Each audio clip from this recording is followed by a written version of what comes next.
Today I'm going to talk about the topic of Kamma and Rebirth. This is an important theme in Buddhist thought, and it addresses very important questions that are central to our existence. Why are things the way they are? Why is my life the way it is now? And what can I do about it in the future? The idea of Kamma, the Pali word is Kamma, more often heard in Western countries in the Sanskrit form karma, but it's the same thing, Kamma, karma. Theravada Buddhism uses Pali, and Mahayana uses Sanskrit. So you hear both forms. I say Kamma, you say karma. Let's call the whole thing off. And I think it has been often misunderstood or misrepresented. Kamma or karma is not fate or destiny. The word actually means action. As most Pali abstract nouns come from a verbal root, it comes from the verb karoti, to make or do. Kamma is basically that which is done by body, speech, or mind. It's volitional action. This is an important point. For kamma to be made, action has to be done with intention or volition. So ultimately it's made in the mind. Kamma has results. These are called in Pali vipaka, the result of kamma. That which is experienced as a result of kamma is called a vipaka. The idea of kamma is, in one way of approaching the idea is it's a kind of ethical ordering of the universe. That which is done by body, speech, or mind has a result, and this can form the basis of a practical, efficient, ethical system. It's significant that in Buddhist discourse, when speaking about action, it's not common to use terms of good and evil. It's more common by far to use the terms skillful and unskillful, that is kusala and akusala in Pali.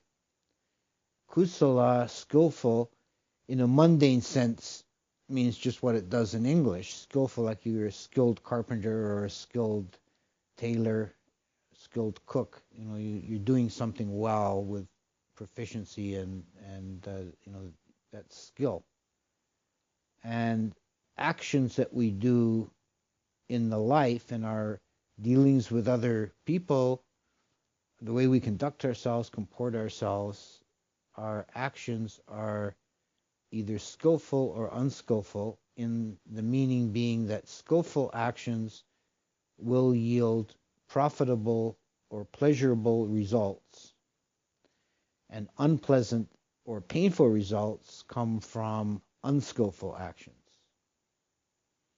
The underlying principle of Buddhist ethics is to reduce suffering for oneself and others. Suffering is undesired, it's unskillful, it's bad, and happiness, peace, contentment is good. And when we do any action, we're setting up a process that results in the future in experiencing a result. This is kamma. And this is understood to be in the nature of a natural law. It's according to nature, dhammata. And this is what separates the idea of karma from ethical systems in theistic religion, where there's a sense of judgment. There's a deity, a god, a supernatural being that judges persons according to their good or evil deeds. This is not the case in the Buddhist system. The idea of karma is impersonal. It's a natural law like gravity or inertia. It's just, if you do these things, you will get these results. If you do those things, you will get those results. So in a sense, it's more ruthless than a theistic judgment, because there's no possibility of exceptions or forgiveness or special dispensations. Karma result is a natural law, like gravity. The actual workings of karma are subtle and complex,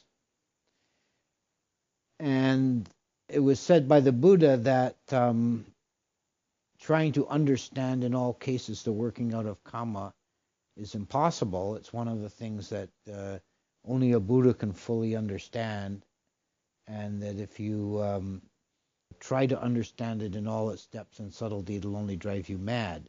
It's not possible to fully comprehend because it's so interwoven and complex. But the general principles we can understand, we can approach, and those are explained in a couple of different levels. We'll look at both. In the suttas, which are the discourses of the Buddha, when he speaks about karma, it's most often in a very general sense, determining what type of actions will lead to what type of results, usually in the sense of how you will be reborn, what type of birth you will take. And the fact that you sitting here today have taken a human birth is already a result of enormous good karma. We tend to assume too easily, we take it for granted, this precious human birth. It looks like there's lots of humans in the world, and most of the people you know are probably human. So you tend to assume that it's an easy, common thing, but it's not. The number of beings in the lower realms vastly outnumber the human realm. We don't have to even consider the invisible, for lack of a better word, the supernatural realms like ghosts and hell realms. We just consider the animal realm. Consider the number of insects, the number of small creatures in the sea, the number of worms and bugs. Yeah. Let's go for a walk in the forest here in June and notice the number of flies and mosquitoes in a cubic meter of air, and multiply that by the whole earth. The number of beings that are in animal form vastly outnumber by many orders of magnitude the number of humans. So having taken a human birth is already a rare, fortunate result of good karma. Because you have made good karma in the past, you are able to take a human birth. And it's even more rare to be born as a human being in a time and place when one has the opportunity to hear the Dhamma. Most humans in the long course of history are born in between Buddha ages and have no chance to hear the Dhamma.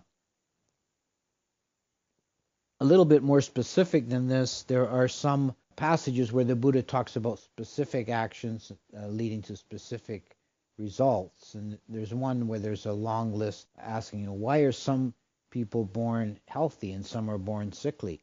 It's because those in the past who have nurtured and cared for other beings, they'll tend to be born healthy. Those who have neglected and abandoned other beings will be born sickly. And some are born into wealth and some are born into poverty. And this is a result of generosity or stinginess in previous lives.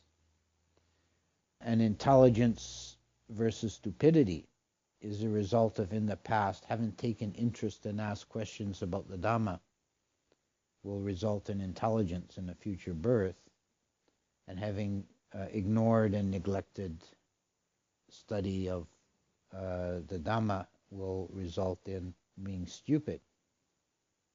Dhamma here is used, I think, in a very general sense. And if you take an interest in the philosophy and spiritual questions, this tends to set up the Kamma for intelligence. Some are born beautiful and some are born ugly. Beauty is a result of having had a kind and sweet disposition, and ugliness is a result of being angry and nasty in previous lives. So this is very general terms, and being born into other realms. If one practices cruelty and harming of other beings, then this tendency to be reborn into the hell realm, Naraya. If one is grasping and stingy, mean-hearted, then this tends to rebirth in the ghost realm. If one keeps good morality and is generous and open-handed, this can lead to rebirth in the Deva realm, the realm of the sensual gods. So different types of actions tend to different types of birth. So this is a very general, broad brush kind of approach. Another class of scriptures besides the suttas is the Abhidhamma, which are very technical texts that describe in detail how things work. The Abhidhamma is quite different than the suttas. The suttas are the discourses of the Buddha, and they're full of stories and metaphors and quite colorful. The Abhidhamma is very dry. It's like reading a textbook or a manual.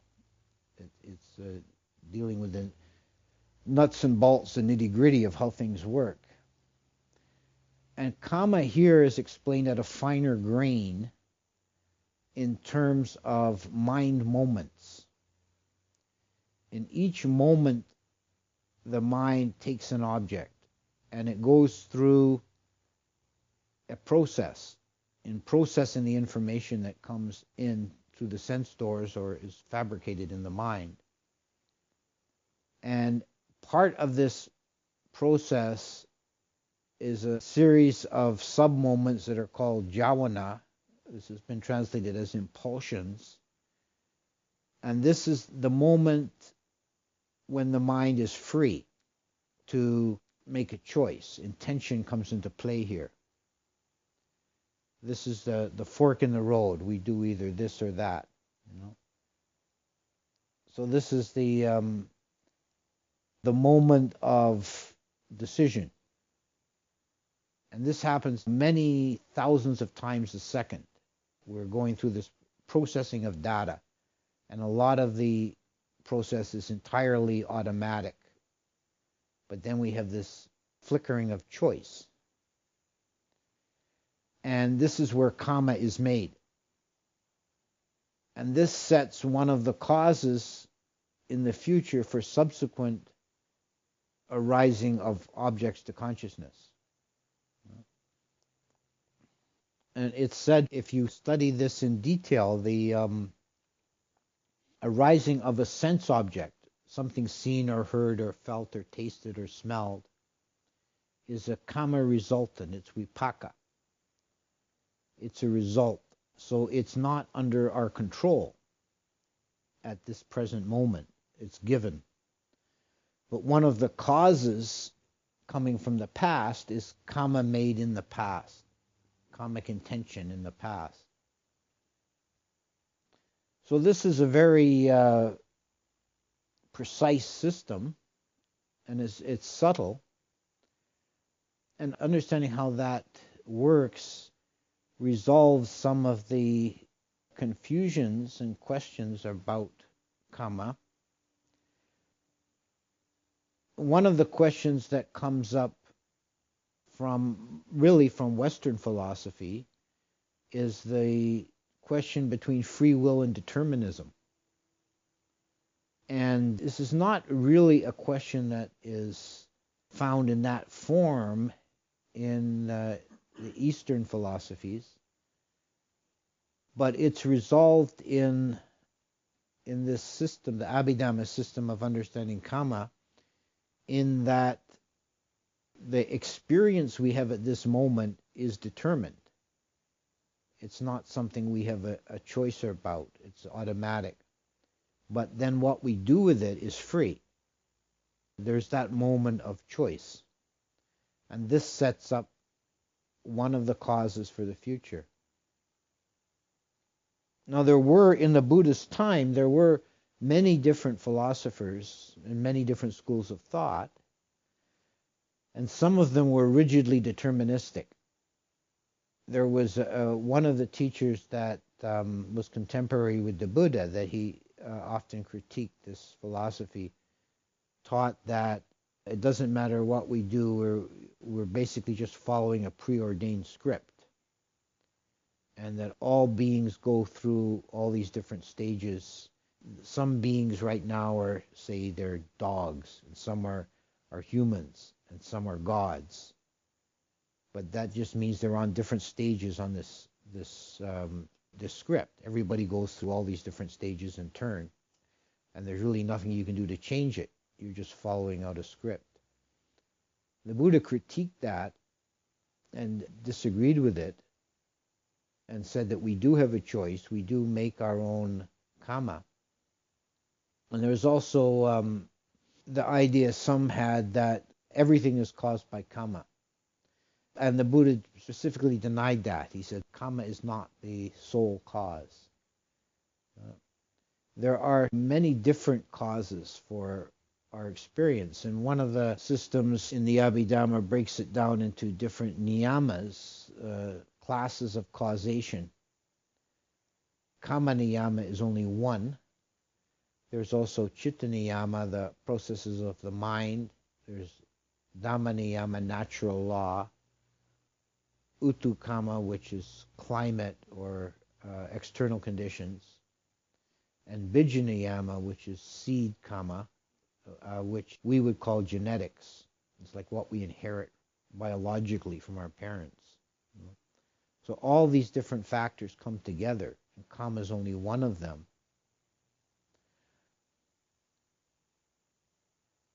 As an example of how these things come together, it was like about 10 years ago or so, there was a very terrible tsunami in Southeast Asia, and particularly Sri Lanka was hit. Thailand was also hit by this tsunami, but Sri Lanka had the most casualties. And I was giving a talk in Toronto shortly after that, and some Sri Lankan people were at the talk, and they were very troubled and wanted an explanation. How does this, what is the Kamma that could cause so many people to die in the tsunami? And the way I understand that something like that works is a mix of causes here. That in the infinite lifetimes that we've lived, we've all been here and there and done this and that for billions of lifetimes, there's a good chance that we have made Kamma that would yield the experience of death by drowning. We may have drowned living creatures, for example. But this Kamma then is not expressed. It remains only a potential, perhaps for hundreds of lifetimes, until external conditions come together. This is Utu Niyama, the climate conditions or external conditions. There's a tsunami. The tsunami itself has nothing to do with human Kamma. It's not caused by human action. It's caused by geological movement in the earth, natural process. But then all those beings who had this seed karma potential to die by drowning, this then allows that to be expressed. Those beings who do not have that karma in their being, they're the ones who decided for no particular reason that morning that they're going to go up country to the market town. And they escape. And they say, oh, how lucky I was to escape. But it's a result of the karma. So this karma works in conjunction with natural causes. The natural causes allow the karma that is an unexpressed potential to express itself for good or for ill. This works also for good karmas. That we've made a good karma in the past, but the external conditions have not yet come together allowing it to be expressed. But when the external conditions come together in such a way, then we experience the result. Some people have difficulty with the concept of karma in that it seems too mysterious or metaphysical. There doesn't seem to be a clear causal link. 10 lifetimes ago, I killed creatures by drowning, and then this lifetime I drowned. What's the causal connection? This comes to another important principle of Buddhist thought, is that mind is primary. This is the very first verse of the Dhammapada, is that mind is the forerunner, mind is the chief. People who have a materialist bias tend to see mind as secondary. And I think this is very common in our modern world. They have a philosophy that assumes, let's say, that mind is a secondary attribute, a result of neurons firing in the brain. This is turning upside down, turning on its head, the way the ancient East saw the nature of mind. Mind is the original, and the physical form is a result of what's been done in the mind. Physicality is secondary to mentality. It's an interesting reflection that one can approach modern physics in this way as well. One of the quandaries of quantum mechanics is the idea of the observer collapsing the wave function. The underlying idea is that physical reality exists as a potential of possibilities. An electron is not really either here or there. It has a 50% chance of being here and a 50% chance of being there. It's only a probability wave until the experimenter takes a measurement. Then it forces it to manifest at point A or point B. And this is all of reality is like that. It exists as a potential, a probability matrix until it's observed by an observer, until consciousness is applied. Then the wave function collapses. This is mathematically provable. The explanations are varied.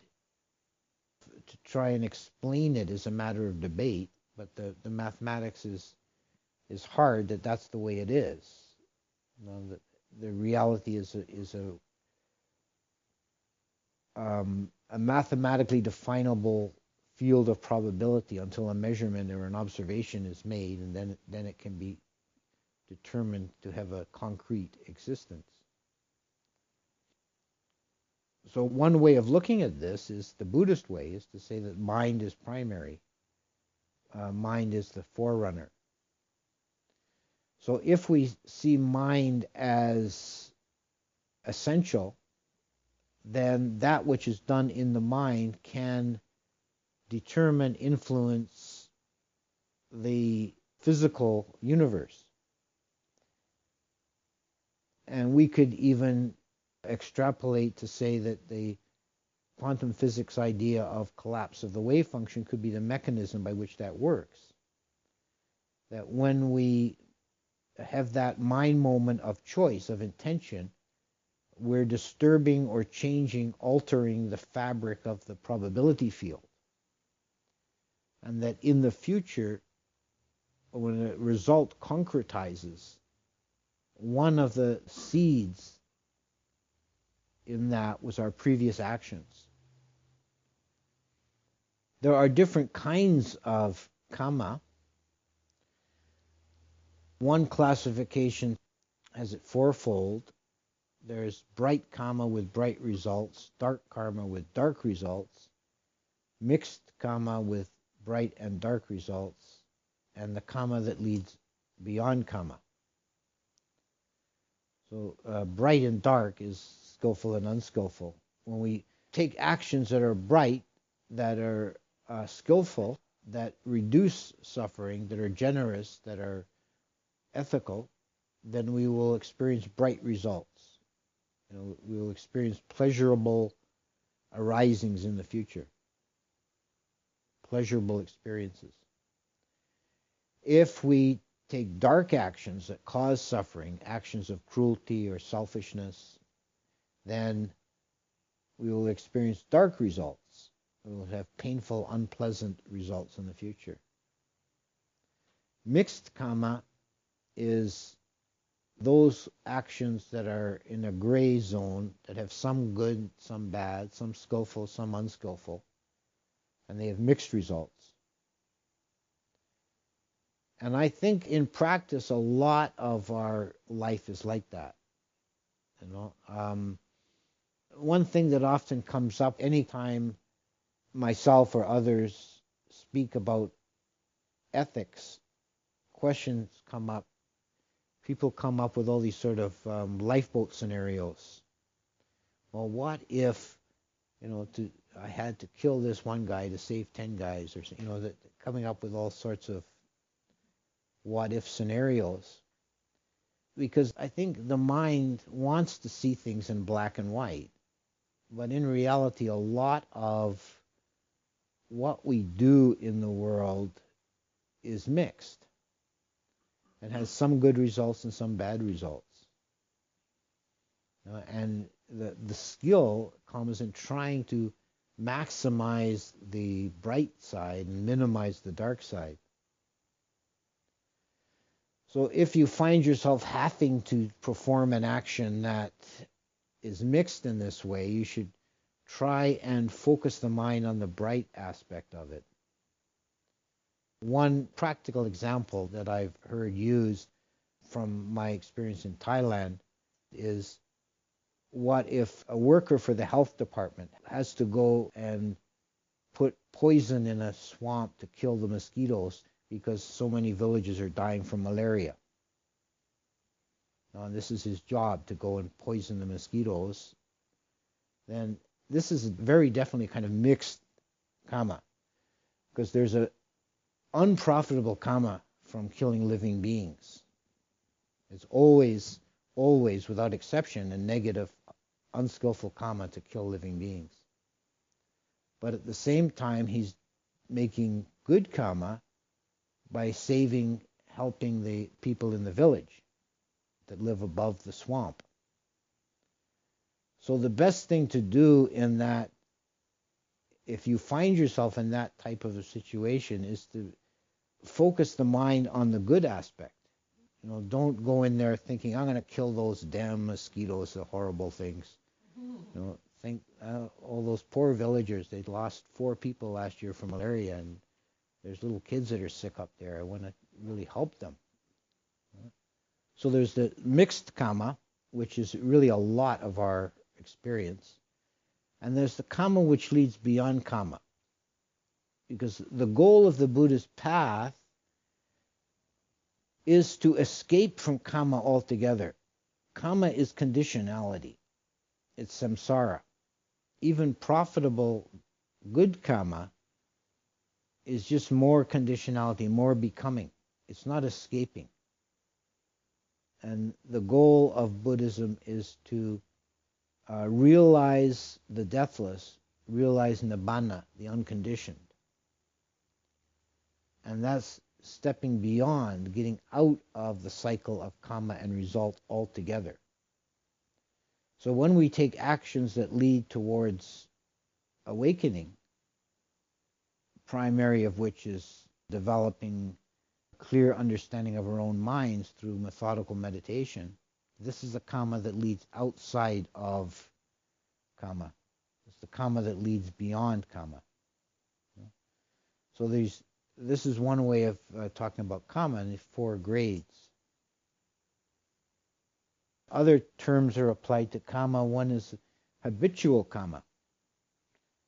That which is done often, repeatedly, has a stronger effect than that which is done once as a rarity.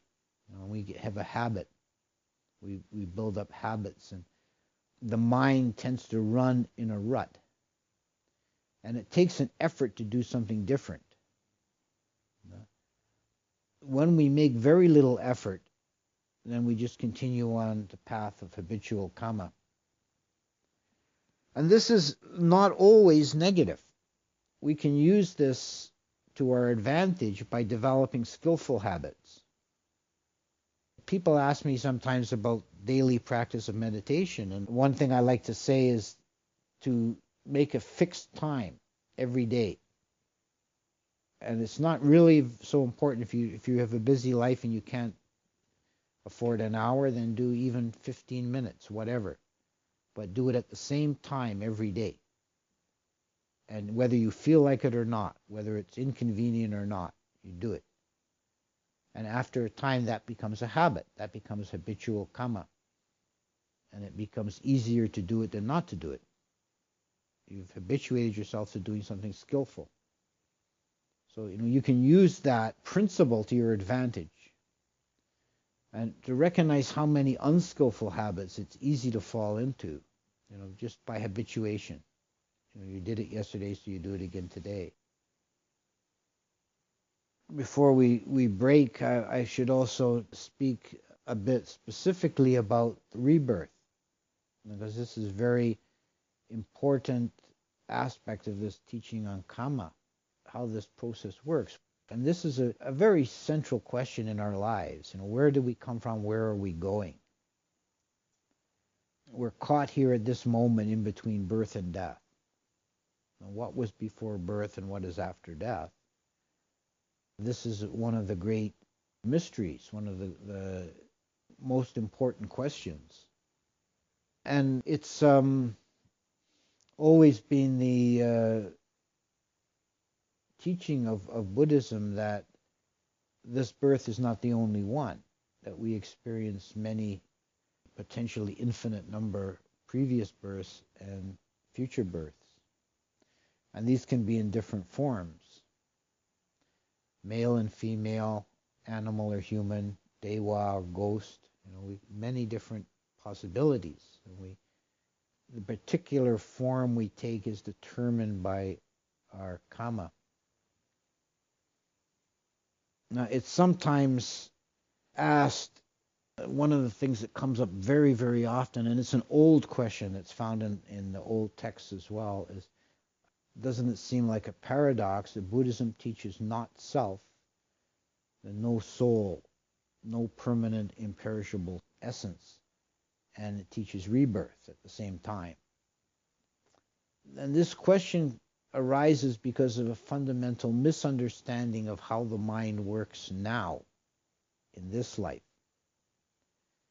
You should not assume that there's a continuity from moment to moment.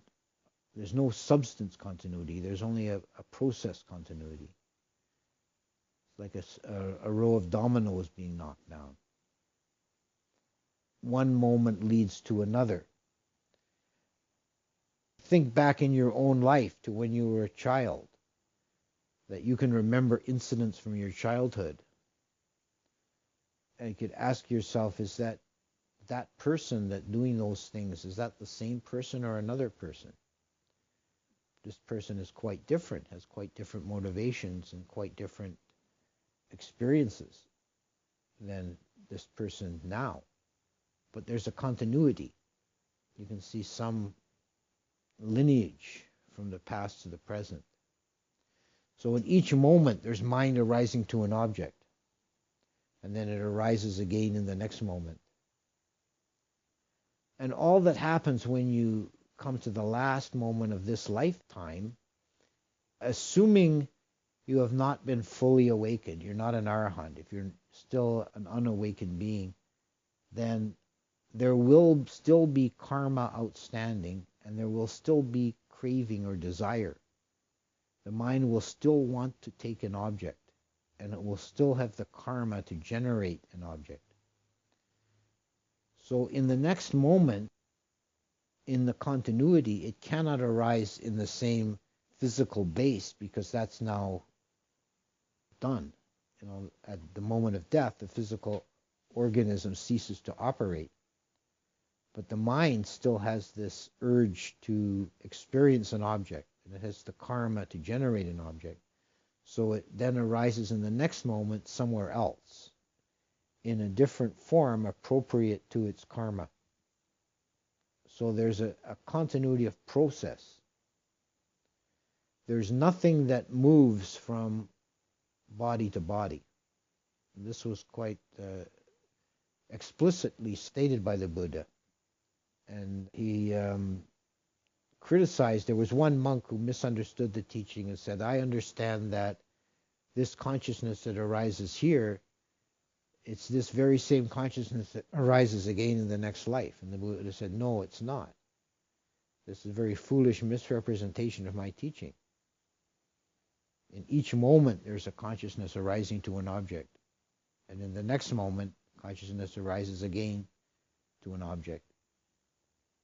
And what happens at the moment between death and birth is that consciousness again arises to take an object, but in a new location. And this process has the potential to continue until one reaches full awakening and makes an end of it. The legacy of previous births is always present with us. Everybody has their own unique karma from previous times. You can see this pretty clearly in families.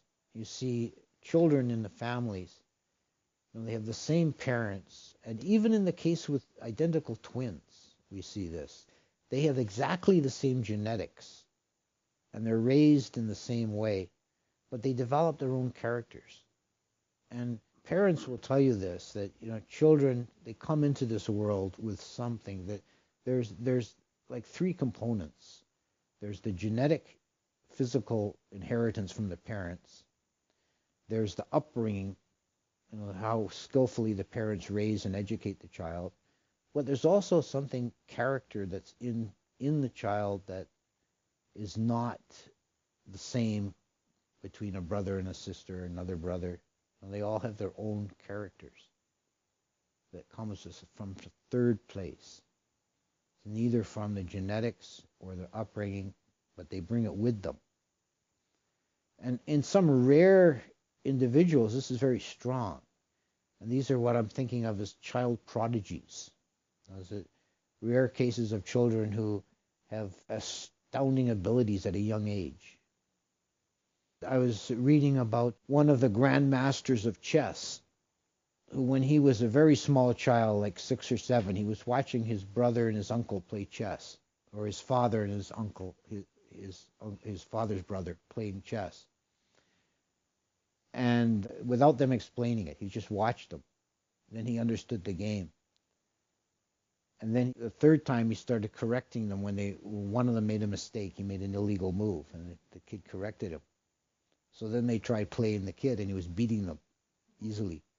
And he grew up to become one of the grand masters.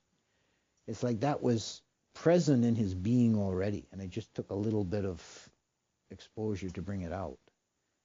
And it's the same, Mozart was famous for composing symphonies as a small child. These things come from somewhere. And particularly because these are very specific things,